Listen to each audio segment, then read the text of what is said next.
আমার স্লোগান একটাই, hello WB, bye bye TMC, bye bye TMC.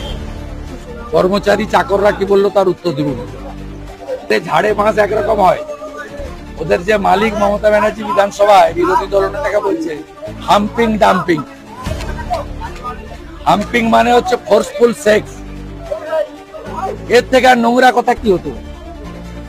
ঝাড়ে বাঁশ একই রকম হয়। এই যে সামনে বাঁশ ঝাড় দেখছেন না, সরল ঝাড়ে সরল বাঁশ হয়, পিকটি ঝাড়ে পিকটি বাঁশ হয়, কাঁটা ঝাড়ে কাঁটা বাঁশ হয়। মমতার ঝাড়ে ওই রকম মালই থাকে। Hello WB, bye bye TMC. নদিয়ার কালীগঞ্জে বিধানসভা উপনির্বাচনের কারণে বিজেপি প্রার্থী আশিস ঘোষের সমর্থনে নির্বাচনী কর্মসূচিতে এসে তৃণমূলকে কটাক্ষ শুভেন্দু অধিকারী। এদিন আসি কালীগঞ্জ বিধানসভা উপনির্বাচনে বিজেপি প্রার্থী আশিস ঘোষের সমর্থনে কালীগঞ্জে উপস্থিত রাজ্যের বিরোধী দলনেতা শুভেন্দু অধিকারী।